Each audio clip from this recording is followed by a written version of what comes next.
손병희의 나란히 가지 않아도.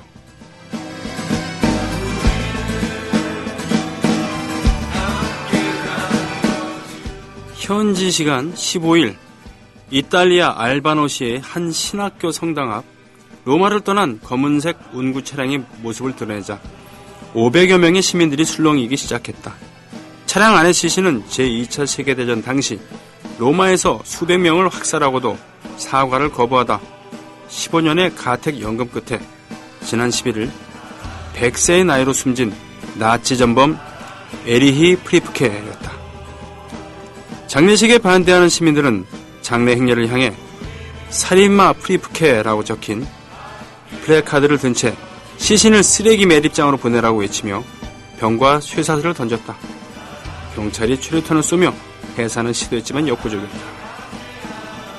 나치 무장친위대, 즉 SS 대위 출신으로 아르데아틴의 동굴의 백정으로 불렸던 프리프케의 장례식이 시민들의 격렬한 항의 끝에 결국 무산됐다고 AFP 통신이 보도했다. 1944년 3월 로마 외곽 아르에아틴의 동굴에서 유대인과 어린이 등 335명의 목숨을 앗아간 대규모 학살을 주도한 것으로 알려진 프리프케는 생전 상부의 명령을 따랐을 뿐이고 어차피 당시 세계 여러 곳에서 민간인이 숨졌다 하며 끝내 사과를 거부했다는 거죠. 당초 아르헨티나에 있는 부인 묘 옆에 묻히길 원했지만 아르헨티나 정부는 인류의 존엄에 대한 모욕을 받아들일 수 없다며 거부한 바 있다고. 죽어서 장례식도 치를 수 없고 묻힐 곳도 없는 프리프케입니다.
애국 시민 여러분, 해동포 여러분, 그리고 동네 주민 여러분 안녕하십니까? 저는 여러분의 조합원 DJ 나란히 가지 않아도의 소리지기 노래꾼 손병휘입니다. 오늘 첫 곡은 바다로 가자. 원래 그 이태리 민요였고요. 그리고 호세 까르라스의 음성으로 들었습니다. 뜬금없죠? 어제 방송을 들으셨던 분은 아시겠죠? 제가 지금 스튜디오에 있는 것이 아니라 제주도에 있다는 걸요. 네. 어젯밤 예정대로라면 제가 6시 반 저녁 6시 반에 배를 타고 제주항에 오늘 8시 반쯤에 도착하고 이 시간쯤이면은 한창 강정마을에서 이것저것 하고 있을 겁니다. 네, 그런 의미에서 바다로 가자를 들었어요. 오늘 오프닝은요. 그렇습니다. 나치 전범에 대한 처벌에 대해서 강력한 자비심마저 없는 것처럼 보이는 그런 역사의 단죄에 대한 얘기를 한 거였죠. 프리프케. 프리프케는 바로 오프닝 멘트에서 얘기했다시피 유대인과 어린이들, 즉 300명이 넘는 사람들을 동굴에서 학살한 혐의로 40년 동안 피해 있었던 아르헨티나에서 잡혔죠. 40년 동안 레스토랑 지배인으로 있었대요. 호텔인가 지배인으로 있다가 잡혀서 이태리로 소환돼서 15년을 선고받고 가택연금을 선고받고 살다가 100살의 나이로 죽었는데 부인이 묻혀져 있는 아르헨티나에서도 매장을 거부당하고 그리고 이 사람을 정중히 장사 지내려고 하는 이태리 극우단체에 시도도 무산된 것이죠. 1970년 교황청의 반발에 떨어져 나온 극우 반유대 성향의 보수 집단 성피우스 10세회래요. 성피우스 10세는 로마 교황이겠죠. 아마 이 사람이 상당히 극우 보수였나 보죠.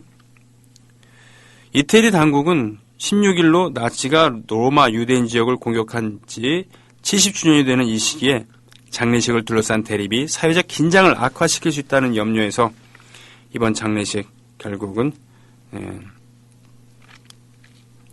제대로 치러지지 못하게 되었습니다. 이태리 알바노시에 1945년 전쟁이 끝났으니까 뭡니까 지금 벌써 70년이 지난 거예요. 70년 69년입니다. 한국전쟁보다도 8년 전에 끝난 이야기죠. 그리고 나치 부역자들 그렇게 처단하고 추적하고 그랬습니다만 아직도 끝나지 않은 전쟁을 그들은 하고 있는 거죠. 우리나라 같으면 벌써 덮어도 몇 번은 덮었겠죠. 며칠 전에 말이죠. 국사편찬위원장이라는 자가 이승만이 세종대왕에 비견될 수 있다라고 얘기했었죠. 그것에 대해서 오프닝 멘트를 하면서 개탄을 한 바가 있습니다만 굳이 왕에 비유하자면 저는 이승만 전 대통령은 선조에 비유하고 싶어요. 선조. 제가 알고 있는 역사에 대한 상식으로는요. 왜? 똑같이 전란을 겪었죠. 그리고 똑같이 한양을, 궁궐을 버렸습니다.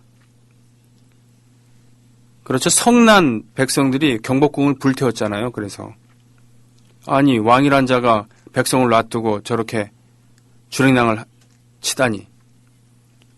그렇게 불탄 경복궁은 대원군이 다시 일으키기 전까지는 복구가 되질 못해서 창덕궁에서 정사를 받습니다. 몇백 년 동안요. 그리고 자신은 의주 바깥으로 피난 가려고 그랬어요. 그러니까 중국 대륙으로 더 도망가려고 그랬는데 신하들이 왕자들이 막은 거죠. 막은 왕자 중엔 누가 있었겠습니까? 광해가 있었습니다. 분조를 감행합니다. 분조. 나눌 분자에다가 조정의 조자겠죠. 쉽게 말하면 광해군한테 일을 맡긴 겁니다. 자기는 언제든지 칠 수 있게 해놓고서요. 그래서 광해군은 사실은 상당히 역량을 보이죠. 여기저기 뛰어다니면서 군사를 모으고 민심을 수습하고 형인 임해와는 좀 다른 역량을 보여줍니다. 그리고 몇 번씩이나 양유할 뜻을 비칩니다. 그때마다 신하들은 아니 되옵니다. 그리고 광해는 석고대제까지 서슴지 않으면서 그러시면 아니 되옵니다. 그거는 선조의 본심이기보다는 신하들의 또는 광해의 마음을 떠보려고 하는 쇼였죠. 그리고 돌아와서 제일 먼저 한 게 뭡니까? 부역자들을 찾아서 처단하는 그런 거. 자기가 내뺐기 때문에 그 안에서 왜군들의 치하에서 숨죽이며 살아야 했었던 그런 백성들. 자신이 잘못했다는 얘기를 하는 대신 자신의 과오를 천지신명께 종묘사직에 고하고 사죄하는 대신에 바로 애먼 백성들을 잡았죠. 이순신 장군을 탄압했습니다. 의병들을 잡아 족쳤어요. 왜? 자기의 무능이 더 드러날까 봐. 그래서 이순신 장군도 그럴 바에야 아예 죽지 뭐 이러면서 마지막 결전에 일부러 총을 맞을 수 있는 좋은 위치에 갑옷도 안 입고 나섰다는 얘기가 있지 않습니까? 이승만 어떻습니까? 평소에 왕조, 왕의 자손이란 것을 강조했어요. 양녕대군의 후손이란 것을 자랑스럽게 생각하고 마치 왕처럼 행동을 했죠. 오죽했으면 옆에서 각하 시원하시겠습니까? 방구 끼어가고 이런 거 하겠습니까? 그래서 그런지 왕족을 철저히 탄압했습니다. 물론 조선왕조, 이시왕조가 잘한 게 별로 없죠. 막판에. 그렇죠? 나라를 잃을 그 시점에 대해서는 잘한 게 별로 없습니다. 그래도 최선의 예우마저도 거절하고 귀국마저도 거절합니다. 영친왕 이응혜라든가 하는 그런 분들. 그리고 어떻습니까? 전쟁이 일어났을 때 제일 먼저 내뺐습니다. 저 호남 밑으로 내빼다가 너무 빨리 내뺀가 싶어서 다시 대전으로 와서 다시 부산으로 내뺍니다. 배 타고 저 부산으로 갔다 그랬나? 아무튼요, 그 여차하면 해외로 튈 생각까지 했었던 건 확실한 것 같아요. 그러고선 방송에 대고 뭐라 그랬습니까? 동의하지 말라 그랬죠. 그리고 철길을 끊었습니다. 철교를. 그래서 수많은 사람들이 그 철교 위에서 있다가 죽었습니다. 그리고 미처 피난 못 간 사람들이 소위 말하는 인공치하에서 90일 동안 있다가 겨우 서울 수복된 다음에 나왔더니 이승만이 돌아와서 부역자들을 색출한다고. 물론 그중에 부역자들도 있었겠지만 많은 사람들을 탄압을 했어요. 그리고 정적들에게 무자비하기로 유명했죠. 이승만. 나중에 진보당의 조봉암 당수를 사용을 시킨 것도 그였습니다. 그리고 자신의 정권을 위해서는 4.4 5.입 개헌을, 발췌 개헌을 하는 등 별짓거리를 다 했어요. 전시 수도였던 부산에서 전쟁을 지휘할 생각은 안 하고 자신의 정권의 안위에만 굴몰했습니다. 그러고는 큰 소리는 뻥뻥 쳐댔죠. 그러니 세종대왕보다는 선조에 더 가까운 그런 왕이라고 생각할 수밖에요. 자, 오늘 오프닝 나치 부역자들에 대한 그런 그들의 단호한 유럽 사람들의 태도. 물론 여러 이유가 있죠. 옆 나라들에서 그냥 안 둬요. 독일도 그렇고 이태리도 그렇고 나치가 부활하려는 조짐이 보이면은 옆 나라들에서 그냥 안 두고 또 유태인들이 입김이 크기 때문에 그런 얘기 입도 못 댑니다. 우리는 어떻습니까? 일본은 상대적으로 그런 거에 좀 자유스러워요. 그런 얘기 해도 다른 나라에만 조심하면 돼. 특히 미국 이런데. 우리처럼 만만한 나라에 대해서는 그렇게 조심하지 않아도 되거든요. 물론 그런 것도 있습니다만, 예, 이런 측면도 있습니다만 아무튼 전체적인 사회적인 민도, 역사에 대한 의식 중요하죠. 자, 그런 의미에서 황실 자손이면서 또 황실 자손이기 때문에 더 불행한 삶을 살기도 했었던 이석 씨가 불러주는 비둘기집 듣습니다.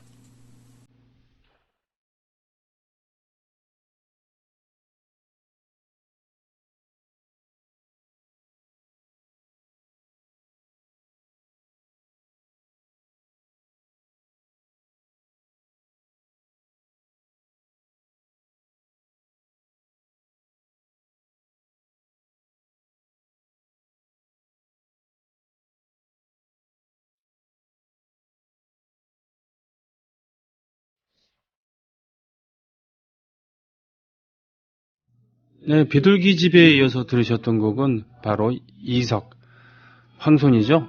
왕가의 자식. 그러니까 순종임금의 손자죠. 그래, 손자입니다. 예, 걔가 고종임금의 증손자라고 생각하시면 될 거예요. 예, 이석. 왕족들은 저 이름이 하나였었어요. 그렇죠? 이산, 정조의 이름은 산 아니었습니까? 하나씩 짓고서는 그 한자는 웬만하면 쓸 수가 없었어요. 다른 문서나 이런 데서도. 그러니까 이름이 상당히 한자가 어려운 한자들도 많았을 거예요, 아마. 예. 아주 흔하디 흔한 한자를 이름으로 쓰면은 그 한자를 함부로 제대로 쓸 줄 없으니까 얼마나 고생을 했겠습니까? 그 다음에 들으셨던 것은 혜은이의 감수광. 혜은이 씨가 어렸을 때 제주도에서 좀 자랐었다고 하죠. 예, 감수광 함께 들으셨습니다. 저는 지금 다시 말씀드리지만 아마 이 강정마을 인근에 있을 겁니다. 강정마을에는 해군기지가 들어서고 있습니다. 이 해군기지는 만약에 우리나라가 남북이 분단되어 있지 않으면, 그리고 러시아와 중국, 일본과 미국에 둘러싸여 있지 않으면은 굳이 건설할 필요가 없는 그런 곳이겠죠. 쉽게 그냥 편하게 얘기할 수 있는 것처럼 그냥 현대사의 아픔이다라고 얘기하기에는 많은 이야기들이 숨어있는, 해군기지를 만들기에 최적인 장소도 아니고 또 해군기지로 깔아뭉개기엔 너무나도 아름다운 자연환경이 있는 곳이고 대표적으로 구럼이 바위죠. 파도 때문에 해군기지를 만들기도 좀 문제가 있는 그런 곳. 더군다나 제대로 된 마을 총회를 통해서 결정이 된 것도 아니고, 그렇기 때문에 마을 사람들의 격렬한 반대와 평화활동가들의 그런 반대에도 불구하고 밀어붙이고 있는 곳이죠. 그곳에 문화의 향기를, 책을, 거기서 자라는 아이들이 책을 통해서 서로 교류하고 평화의 마음을 강정 사람들과 육지 사람들이 함께 나누는 그런 프로젝트, 10만 대건 프로젝트를 위해서 우리는 강정마을을 찾은 것입니다. 감수강이란 이 노래는 참 뭐라 그래 낭만적이잖아요. 서울 사람 보냄시에 가거들아 혼자 없이. 서울 여자들한테 혹하지 말고 빨리 오라고. 혼자 없어요가 아마 어서 오세요라는 이런 뜻이죠. 어서 오세요. 뭐 이런 느낌을 다는. 삼다돌아 제주에는 돌멩이도 많지만 이런 오래된 노래도 있습니다. 제주도는 예전엔 그렇게 흔하게 찾을 수 있는 곳이 아니었기 때문에 신비감을 그리고 동경을 노래 속에 담기도 했습니다. 그리고는 80년대에 신혼관광지로 신혼여행지로 각광을 받았죠.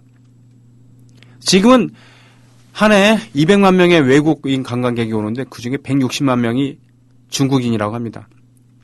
그래서 덤핑 관광의 문제도 생기고 말이죠. 아직 덜 정착된 중국인들의 여행 문화 때문에 많은 무리를 비매너인 이런 상황을 연출하기도 하고요. 하지만 제주도는 이러한 화려한 관광지로서의 모습 이전에 육지로부터 따돌렸었던 제주도 사람들은 여기를 육지라고 부릅니다. 타지 사람들을. 그리고 섬 특유의 그런 배타성도 물론 갖고 있죠. 그 이유 중에 하나는 바로 육지 것들이 제주도민들의 그런 표현했던 육지 것들, 육지의 사람들이 제주도를 홀대하거나 심지어 착취까지 하는 그런 일들이 역사적으로 반복되었기 때문이 아닐까도 합니다. 풍습이 많이 다르고 언어도 많이 다른 제주 땅이 한반도에 완전히 편입된 것은 고려 때라고 하죠. 예전에는 탐나국이라고 하는 이름으로 이렇게 있었습니다. 마치 일본에 있어서 오키나와가 그런 것처럼 말이죠. 오키나와는 이 탐나보다도 제주보다도 훨씬 오랜 뒤인 에도 시대 때 완전히 일본 땅에 복속이 됩니다. 지금으로 따지면 400년도 채 안 되는 그 시기에. 그러나 2차 세계대전 때 전원 옥쇄를 강제당했죠. 본토를 지키기 위해서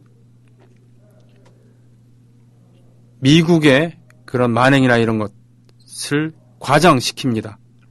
공포 분위기를 조성해서 얘네들 잡히면 다 죽는다.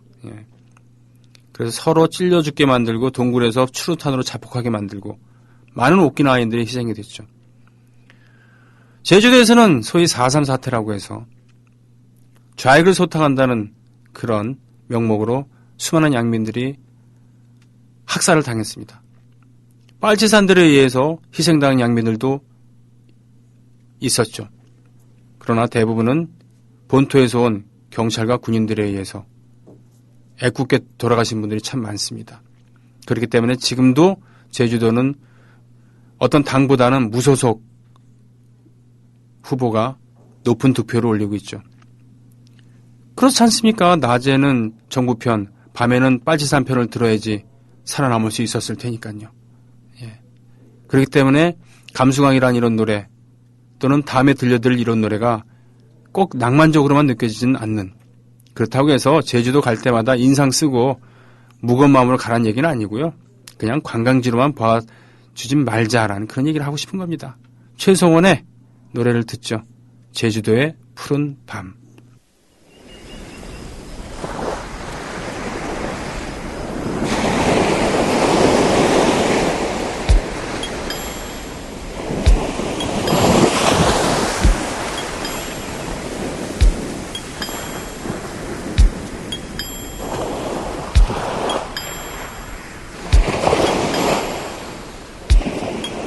떠나요 둘이서 모든 걸 훌훌 버리고 제주도 푸른 밤 그 별 아래 이제는. 예, 제주도의 푸른 밤. 최성원 씨는 지금 제주도와 육지를 오가면서 살고 계시죠. 들국화의 최성원 씨. 제주도로 이민 아닌 이민을 가는 분들이 많이 계시죠.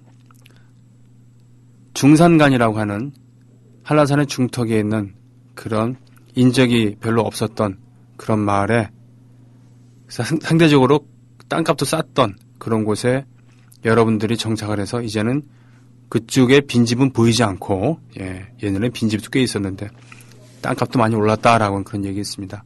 음악인으로 보면은 이 최성원 씨뿐 아니라 장필순 씨, 조동익 씨 이런 분들, 또 뭡니까 윤영배 씨도 거기에 털을 잡고 있죠. 전혀 그럴 것 같지 않은 제 사촌 형님도 대구에서 살다가 대구에서 사업을 하시는데 제주도로 작년에 되려니 이사를 가셨어요. 강정마을 근처입니다. 어쩌면 지금 방송을 하고 있는 이 시간에 그 형님이랑 만나고 있을지도 모르겠는데요. 그 형님이 바로 대구에는 2주나 3주에 한 번씩 가서 일을 보시고 평소에 그냥 제주도 사신대요. 저더러 오면은 낚싯배 하나 빌려갖고 근사하게 한번 놀아보자라고 하고 계십니다. 그 형님은 저더러 앞장서지 말라고 논란이 많은 부분이니까 강정마을도 너무 나서지 말라라고 이렇게 얘기를 하십니다. 이분은 저기 해양대학교를 나왔었죠. 해양대학은 어떻습니까? 준사관학교라고 볼 수 있습니다. 해양대학교를 졸업해서 몇 년 동안 항해를 하고 배를 타면은 군복무를 대신한 걸로 인정을 해주죠.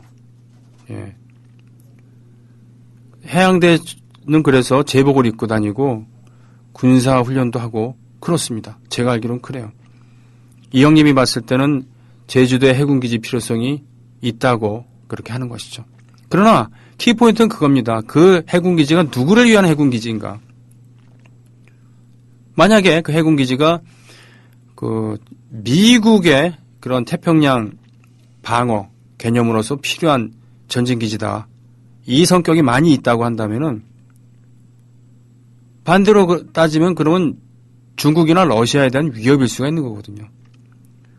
그런 삽시간에 제주도는 그냥 관광지였다가 전략적으로 매우 중요한 지역이 되는 겁니다.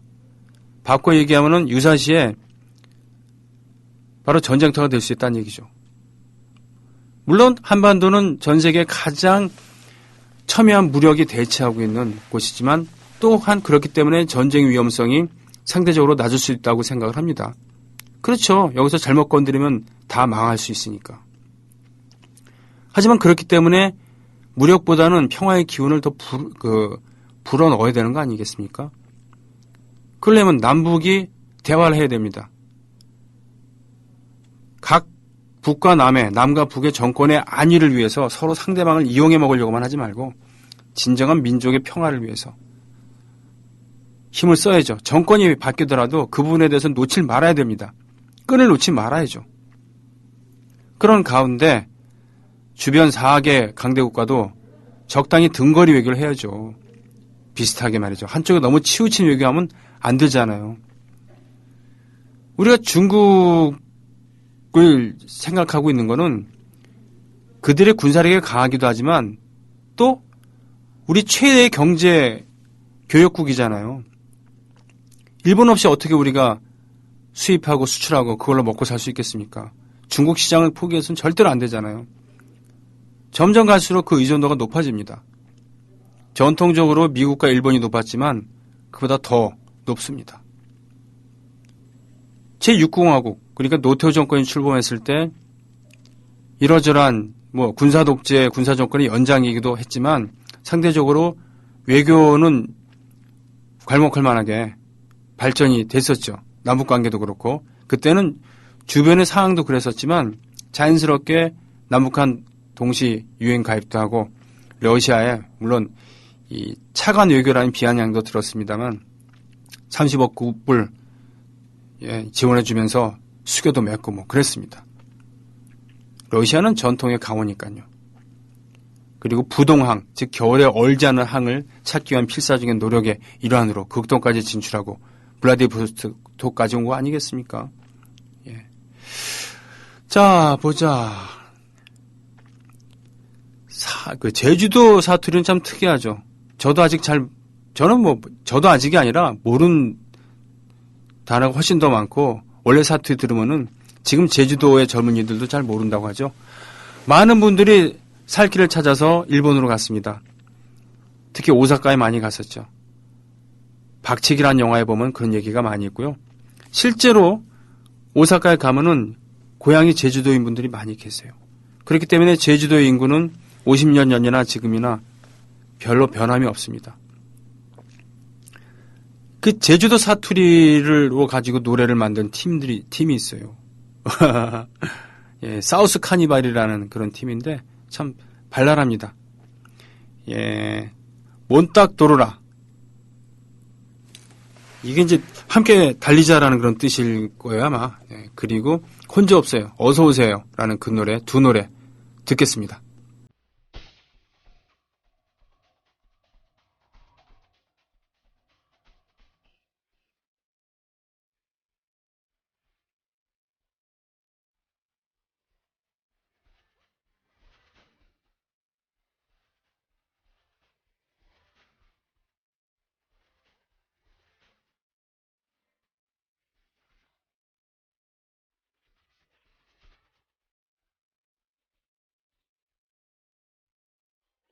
어떻습니까? 사우스 카니발에.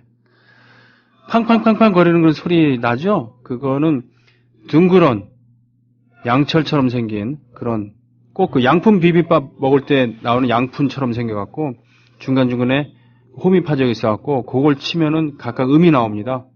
저쪽 카리브해 쪽에 음악을 할 때 많이 쓰죠. 그러니까 그 악기는 말이에요. 악기는 그 자연환경 많이 빼 담는 것 같아요. 그죠? 요들송도 보면은 스위스의 목동들이 산에서 산으로 신호를 전달할 때 어이 어이 어이 하면서 이렇게 했던 것이 기원이라는 얘기가 있죠. 그리고 나무가 풍부한 곳에서는 나무로 만든 악기를 많이 쓰기도 하고 또 바다에 인접해 있는 데서는 뭔가 좀 상쾌한 이런 느낌을 주는 악기를 쓰는 그런 것도 있겠습니다. 우리나라에서는 대나무가 많아서 그런가요? 예. 대금, 중금, 소금, 또 피리 이런 거 많이 쓰기도 했었죠. 오동나무로 만든 검은 걸 쓰기도 하고 뭐 그랬었고요. 이 사우스 카니발의 음악을 들으면 어떤 그늘이라던가 그런 건 전혀 느껴지지 않죠. 이 표준어라는 게 뭐겠습니까? 표준어. 그걸 기본으로 삼아야 된다라는 그런 건데 획일적으로 이 말만 써야 된다라고 한다면은 좀 문제가 되겠죠. 우리가 표준어라고 했을 때 전범으로 삼는 예를 많이 드는 게 BBC라고 하는 영국의 방송국 아나운서들의 정확한 발음이죠. 그러나 그 발음은 엄밀히 얘기하면은 영국의 표준어일 뿐입니다. 영어. 미국의 억양과도 다르고 또 프랑스계 미국인들의 억양과도 다른 거죠. 우리와 도 다르고 발음하는 걸 들으면 이 사람이 일본 사람인지 영어 발음인데 일본 사람인지 한국 사람인지 구별이 되잖아요. 그래서 이제는 그런 차이를 이해해주고 인정해주지 않은 쪽으로 가고 있대요. 제주도의 사투리, 저는 제주도 출신의 대학 동기 2명 있습니다만 다들 표준어 비슷하게 썼죠. 사투리를 해보자라고 하면은 얘기를 하나도 못 알아들었어요. 근데 그들이 육지에 와서 생존을 하기 위해서 표준어를 배우고 그렇게 산 것이죠. 예, 그들이 애완이라던가 이런 것 저는 잘 몰랐습니다. 그중에 한 명은 육사를 가려고 그랬었는데 연자제에 걸려서 못 갔죠. 자, 저는 이렇게 제주도에서 함께 하고 있습니다. 자, 2부에는 노정열 씨와 함께하는 노발대발 기대해 주십시오. 그리고 그 전에 두 곡을 듣는데요. 한영애의 이어도, 안치환의 잠들지 않는 남도 듣습니다.